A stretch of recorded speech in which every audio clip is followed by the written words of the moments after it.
وقتی کلمه NFT رو میشنوید اولین چیزی که به ذهنتون میاد چیه؟ احتمالاً یه عکس از یه میمون بی‌حوصله که چند میلیون دلار قیمتشه، درسته؟ و خب حق دارید با خودتون بگید این دیگه چه داستانیه؟ اما اگه بهتون بگم اون عکس‌ها بیشتر شبیه نوک یه کوه یخ بودن و اصل ماجرای انقلاب کامل تو مفهوم مالکیت توی دنیای دیجیتاله، چی؟ بیایید با هم یه شیرجه عمیق بزنیم و ببینیم پشت این کلمه سه حرفی واقعاً چه دنیای عجیبی قایم شده. خب، اینم از نقشه راهمون. اول میفهمیم این NFT‌ها دقیقاً چی هستن.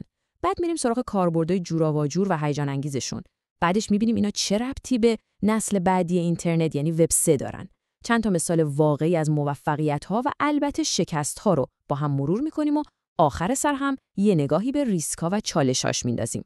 آماده‌اید؟ بزن بریم. بسیار خب، بخش اول اینجا میخوایم به یه سوال خیلی اساسی جواب بدیم. وقتی میگیم من صاحب یه فایل دیجیتالیم، دقیقاً یعنی چی؟ مگه نمیشه ازش کپی گرفت؟ پس مالکیتش چه معنی میده؟ این سوال اصلی ماست. آیا کل این داستان یه حباب زودگذره که با چند تا عکس گرون قیمت شروع شده و تموم میشه یا نه؟ ما داریم به طلوع یه اینترنت کاملا جدید نگاه میکنیم. اینترنتی که توش قدرت و مالکیت به جای اینکه دست چند تا شرکت بزرگ باشه، دست خود ما کاربرهاست. این همون سوالیه که میخوایم تا آخر این برنامه به جوابش برسیم. خب، قبل از اینکه عمیق‌تر بشیم، باید یه تشکر خیلی ویژه بکنم. ببینید، جمع کردن این همه اطلاعات پیچیده و تبدیل کردنش به یه چیز ساده و قابل فهم کار هر کسی نیست. تمام محتوایی که شما دارید می‌بینید و میشنوید نتیجه تحقیق جامع و فوق‌العاده ارزشمند دوست خوبمون سروش زیایی هست که این دانش را سخاوتمندانه با همه به اشتراک گذاشته. خیلی صادقانه بگم، اگه تلاش‌های سروش عزیز نبود، اصلا ساختن همچین برنامه‌ای با این جزئیات ممکن نمی‌شد. پس واقعاً از طرف هممون یه خسته نباشید و دمت گرم بهش میگیم. خیلی خوب. NFT یا به قول خارجی‌ها Non-Fungible Token دقیقاً چیه؟ خیلی سادهش میشه یه سند مالکیت دیجیتالی. فکر کنید یه سند تک برگ برای یه فایل دیجیتالی دارید که کاملاً منحصر به فرده. این سند روی یه دفتر حسابداری عمومی به اسم بلاکچین ثبت میشه. این دفترخونه رو هیچ کس نمیتونه دستکاری کنه و همه میتونن ببینن که صاحب اون فایل دقیقاً کیه. همین. حالا اون کلمه سخت غیر قابل تعویض یعنی چی؟ ببینید، یه اسکناس 1000 تومانی تعویض پذیره. من میتونم 1000 تومانی خودم رو با 1000 تومانی شما عوض کنم، هیچ فرقی نمیکنه چون ارزش و ذاتشون یکیه. اما تابلوی مونالیزا چطور؟ اون غیر قابل تعویضه. فقط یه دونه ازش هست و هیچ چیزی دقیقاً مثل اون پیدا نمیشه. NFT ها هم مثل مونالیزا هستن. هر کدومشون یه شناسنامه تک و منحصر به فرد دارن که نمیشه با هیچ چیزی دیگه‌ای عوضش کرد. خب، تا اینجا فهمیدیم NFT چیه و سند مالکیته. حالا میرسیم به قسمت هیجان انگیز ماجرا. میخوایم ببینیم این تکنولوژی به جز عکس و هنر دیجیتال دیگه به چه دردی میخوره؟ چه کارهای خفنی میشه باهاش انجام داد؟ اولین کاربرد NFT های دسترسیه. اینها را دقیقاً مثل یک کارت عضویت ویژه یا یه بلیت پشت صحنه کنسرت در نظر بگیرید. یک کلید دیجیتالی که درهای جدیدی رو به روتون باز میکنه. یعنی چی؟ یعنی شما با داشتن این نوع NFT میتونید وارد یه مهمونی خصوصی بشید که بقیه راه ندارن، یا به یه محتوای آموزشی خاص دسترسی پیدا کنید، یا عضو یه گروه آنلاین خیلی خفن بشید. مثلا یه پلتفرم رسانه‌ای غیر متمرکز به اسم راگ رادیو هست که فقط کسایی که NFT هاش رو دارن میتونن تو تصمیم گیری ها و تولید محتوا شرکت کنن. یعنی NFT شما هم کارت ورودتونه، هم حق رأیتونه. کاربرد بعدی حتی از قبلی هم جالب تره. NFT های مالکیت. تصور کنید میتونید یه تیکه کوچیک از یه پروژه خیلی بزرگ رو بخرید. انگار یه سهم از یه کیک بزرگ رو مال خودتون کنید. این NFT ها به شما یه سهم کوچیک از مالکیتی یه پروژه رو میدن و معمولاً باهاش حق رأی هم دارید. یه مثال واقعی و فوق‌العاده‌اش بلاکباستر داو بود. یادتونه شرکت اجاره فیلم بلاکباستر رو یه عده آدم از سراسر دنیا جمع شدن و با فروش NFT میخواستن پول جمع کنن تا اون شرکت ورشکسته رو بخرن و تبدیلش کنن به یه سرویس استریمینگ غیر متمرکز. هرچند که در نهایت موفق نشدن، ولی این ایده که مردم عادی بتونن با هم یه شرکت بزرگ رو بخرن واقعا تکون دهنده بود. ولی صبر کنید، این تازه اولشه. کاربردهای NFT خیلی بیشتر از این حرف هست. بیایید چند تا مثال دیگر رو هم خیلی سریع با هم ببینیم. مثلا توی بازی‌های جدید شما میتونید اون شمشیر یا زره خفنی که به دست آوردید رو به شکل NFT واقعاً مال خودتون کنید، از بازی بیاریدش بیرون و بفروشیدش. یا مثلا پروژه‌هایی هستن مثل Typical Tigers که شما با خریدن NFT هاشون به نجات ببرهای واقعی در طبیعت کمک می‌کنید. حتی بعضی پروژه‌ها هستن که یه درصدی از سودشون رو بین دارنده‌های NFT تقسیم می‌کنن. می‌بینید از بازی و سرگرمی گرفته تا سرمایه‌گذاری و کار خیر.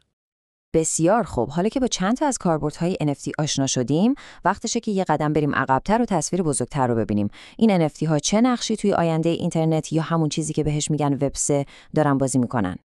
این اسلاید شاید مهمترین اسلاید کل این برنامه باشه. ببینید توی وب 2 یعنی همین اینترنتی که الان داریم استفاده می‌کنیم، ما کاربرا محتوا تولید می‌کنیم، عکس می‌ذاریم، ویدیو می‌سازیم، ولی سود و قدرت اصلی کجا میره؟ تو جیب پلتفرم‌های غول‌پیکر مثل اینستاگرام و فیسبوک. اما ایده وب 3 اینه که این هرم رو برعکس کنه. یعنی ارزش و قدرت از پلتفرم برگرده به تولید کننده‌ها و در نهایت به خود کاربرا که صاحب توکن‌ها و NFT ها هستن. این یعنی یه تغییر قدرت بنیادی. خب حالا این دنیای جدید چطوری اداره میشه؟ با یه مفهومی به اسم داو. داو یعنی سازمان خودگردان غیر متمرکز. یه جورایی انگار یه شرکت داشته باشیم که هیچ رئیسی نداره. تمام تصمیمای مهم از اینکه پول شرکت کجا خرج بشه تا اینکه چه محصولی تولید بشه با رأیگیری مستقیم بین همه اعضا، یعنی همونهایی که توکن یا NFT اون پروژه رو دارن، انجام میشه. این یعنی دموکراسی واقعی تو دنیای دیجیتاله. خب این همه تئوری گفتیم، حالا بریم ببینیم توی دنیای واقعی چه خبره. آیا این ایده ها فقط روی کاغذ قشنگن یا شرکت‌های بزرگ و آدم‌های معروف هم واقعا دارن ازشون استفاده میکنن؟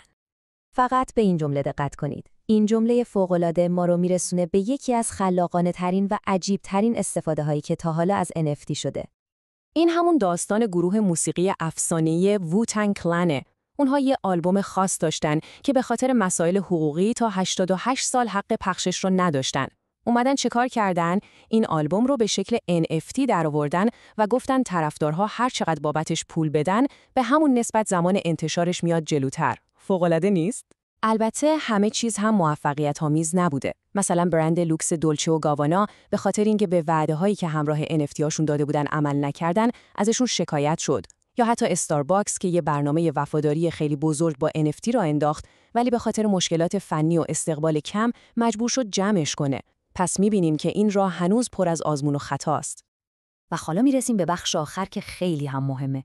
ببینید این دنیا پر از هیجان و فرصت‌های جدیده. شکی درش نیست. اما نباید چشممون رو روی واقعیت‌ها و خطراتش ببندیم. باید با چشم باز وارد این فضا شد. فقط به این عدد نگاه کنید. منفی 45%. اونم فقط توی 3 ماه. حجم کل فروش NFT ها توی یه فصل تقریباً نصف شده. این یعنی ما با یه بازار به شدت، تأکید میکنم به شدت پرنوسان طرفیم. بازاری که همونقدر که سریع بالا میره میتونه سریع هم سقوط کنه. پس چالش‌های اصلی چیا هستن؟ اول از همه همین نوسانات وحشتناک قیمت‌ها. دوم، هنوز قوانین مشخص و شفافی برای این حوزه وجود نداره و دولت‌ها تازه دارن سعی می‌کنن سر از کارش در بیارن. سوم، متأسفانه کلاهبرداری هک و دزدی توی این فضا خیلی زیاده و باید به شدت مراقب بود. و آخر همین که پروژه‌هایی که فقط وعده‌های توخالی میدن و هیچ وقت بهشون عمل نمی‌کنن کم نیستن. و در نهایت همه این بحث‌ها ما رو به این سوال اساسی میرسونه. زندگی ما روز به روز داره دیجیتالی تر میشه. NFT ها با همه خوبی ها و بدی هاشون برای اولین بار یه جواب جدی به سوال مالکیت در دنیای دیجیتال دادن. شاید این تکنولوژی در آینده تغییر کنه، شاید اسمش عوض بشه، اما سوالی که مطرح کرده این که ما چطور میتونیم توی دنیای مجازی واقعاً و بدون واسطه صاحب چیزی باشیم، یکی از مهمترین و اساسی ترین سوالاییه که در آینده باهاش روبرو خواهیم بود. نظر شما چیه؟ به نظرتون آینده مالکیت چه شکلیه؟